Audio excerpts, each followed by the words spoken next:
അമൽനീർ ചിത്രം വരത്തൻ നാം കണ്ടതാണ്. ആ സിനിമയിൽ ഷറഫുദ്ദീൻ അവതരിപ്പിച്ച ജോസിയും കൂട്ടരും ഐശ്വര്യലക്ഷ്മിയുടെ കഥാപാത്രമായ പ്രിയയെ പിന്തുടരുന്നതും അവരുടെ സ്വകാര്യതയിലേക്ക് ഒളിഞ്ഞു നോക്കുന്നതും കാണുമ്പോൾ നമുക്ക് വല്ലാത്തൊരു അസ്വസ്ഥത തോന്നിയിട്ടുണ്ടാവും. എന്നാൽ സിനിമയിൽ കണ്ടതിനേക്കാൾ ഭീകരമാണ് പലപ്പോഴും യഥാർത്ഥ ജീവിതം. എന്താണ് ഫെറ്റിഷിസം? എന്തിനാണ് ചില മനുഷ്യർ ഇങ്ങനെയൊക്കെ പെരുമാറുന്നത്? സിമ്പിളായി പറഞ്ഞാൽ, ജീവനില്ലാത്ത വസ്തുക്കളോടോ അല്ലെങ്കിൽ ശരീരത്തിലെ ചില പ്രത്യേക ഭാഗങ്ങളോടോ തോന്നുന്ന അമിതമായ ലൈംഗിക ആകർഷണമാണ് ഫെറ്റിഷിസം. വസ്ത്രങ്ങൾ, ചെരുപ്പുകൾ അല്ലെങ്കിൽ മുടി തുടങ്ങിയവ ഇതിൽ ഉൾപ്പെടാം. വരത്തൻ സിനിമയിലെ ഒരു രംഗം ഓർക്കുന്നുണ്ടോ?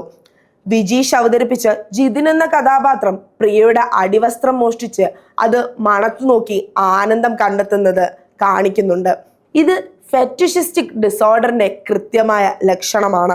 മറ്റൊരാൾക്ക് ശല്യമാകാത്ത രീതിയിൽ ഇത് നിൽക്കാം, എന്നാൽ അത് നിയമലംഘനത്തിലേക്കും മറ്റൊരാളുടെ സ്വകാര്യതയിലേക്കും കടക്കുമ്പോഴാണ് അതൊരു ക്രിമിനൽ കുറ്റമായി മാറുന്നത്. വരത്തൻ സിനിമ വെറും ഒരു റിവെഞ്ച് ത്രില്ലർ അല്ല, അത് സൊസൈറ്റിയുടെ മെയിൽ ഗേസ് പച്ചയായി തുറന്നു കാണിക്കുന്നുണ്ട്.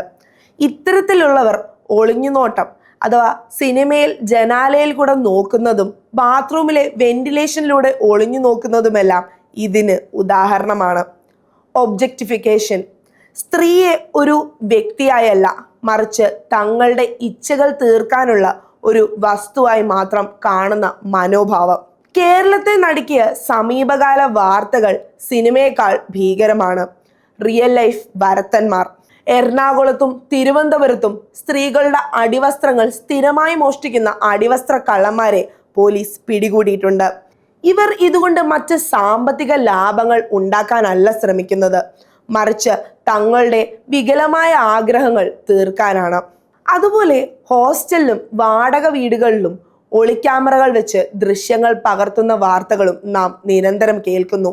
ഇവയെല്ലാം ഫെറ്റിഷിസത്തിന്റെ ക്രിമിനൽ വശങ്ങളാണ്. 2025-26 കാലഘട്ടത്തിൽ മാത്രം ഇത്തരം നിരവധി കേസുകൾ സൈബർ സെല്ലിന്റെ പോലീസിന്റെ മുന്നിലെത്തിയിട്ടുണ്ട്.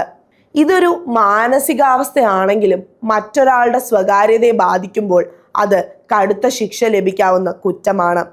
നമുക്ക് ചുറ്റും ഇത്തരം പ്രവണതകൾ കണ്ടാൽ മടിക്കാതെ പ്രതികരിക്കുകയോ പോലീസിനെ അറിയിക്കുകയോ ചെയ്യുക.